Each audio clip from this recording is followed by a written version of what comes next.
हे Malay पर्वत से आने वाली शीतल मंद सुगंधित वायु, तू किससे मिलने को इतनी व्याकुल है, जो इतनी तीव्र गति से भागी चली आ रही है।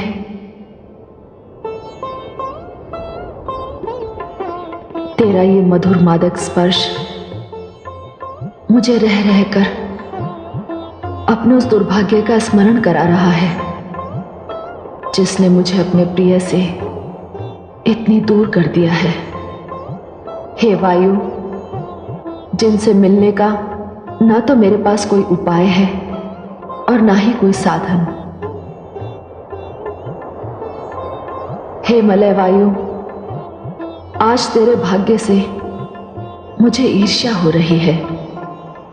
यदि मैं भी वायु होती तो इसी तीव्र गति से दौड़कर अपने प्रिय के चरण स्पर्श करती और अपने भाग्य को सराहती हुई यहां लौट आती। तू उसी ओर जा रही है तो मेरा यह कार्य अवश्य करना। हे मलय वायु, तू मेरे इन हाथों को छूकर जा रही है तो मेरे आराध्य देव के चरण स्पर्श करना। कदाचित तेरे स्पर्श से वे मेरी व्याकुलता, मेरी दशा को समझ जाए। और हाँ, एक कार्य और करना, लौटते समय तुम उनके चरणों की धूल अवश्य उड़ा लाना।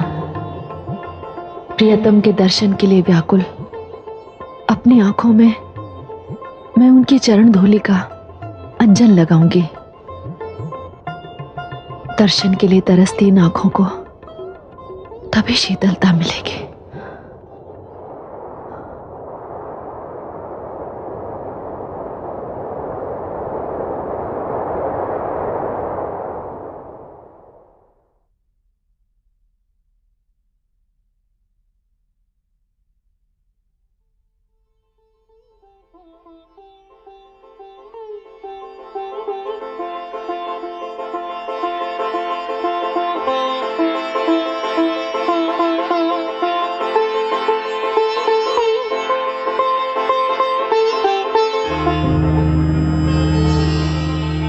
देवी गौरी, प्रणाम। कौन है आप? मैं मलय वायु हूं। मलय वायु? और यहां? हाँ, आपने मुझे कुछ कहने के लिए रोका, इसलिए मैं रुक गई। क्यों मेरा उपहास कर रही हो? मेरे कहने से भला वायु रुक सकती है क्या? क्यों नहीं रुकेगी? किसमें इतनी शक्ति है जो आपके आदेश का पालन ना करे? आप तो शक्ति है देवी।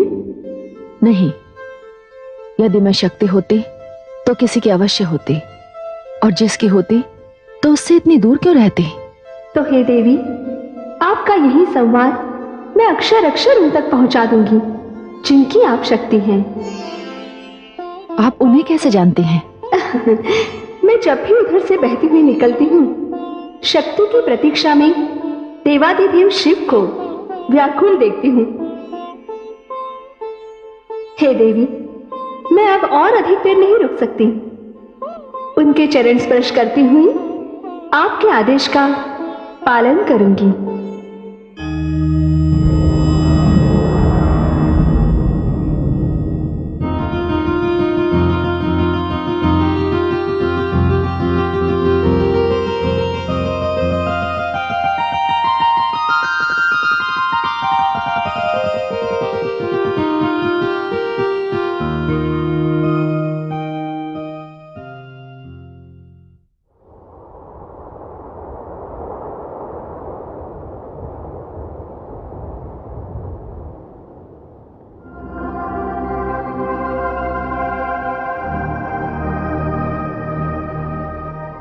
मलय वायु,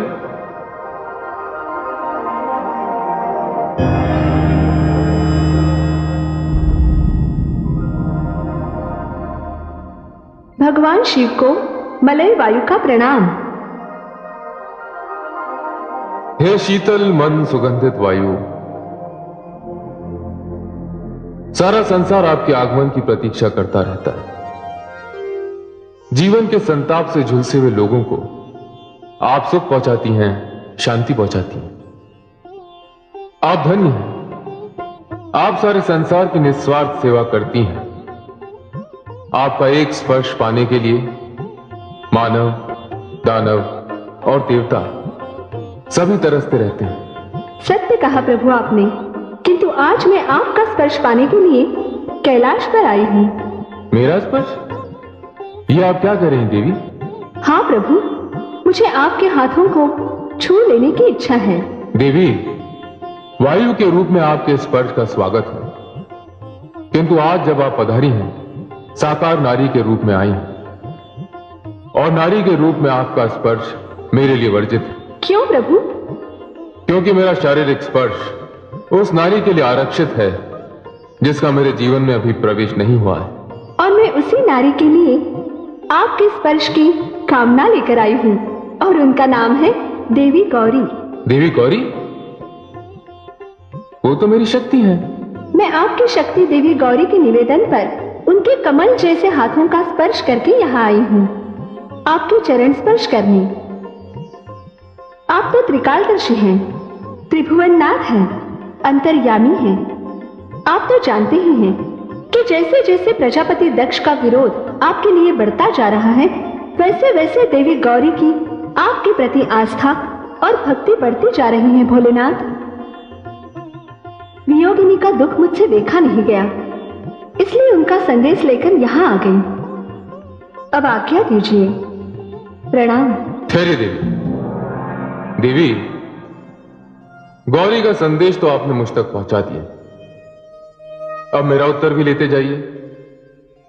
जाकर गौरी के कान में कहना कि उसके बिना खिले हुए कमल वर्षों की तरह लगते हैं। वर्षा ऐसी लगती है मानो आकाश से खौलता हुआ तेल बरस रहा हो। पहले जो कुछ भी अच्छा लगता था, अब वही पीड़ा देने वाला लगता है।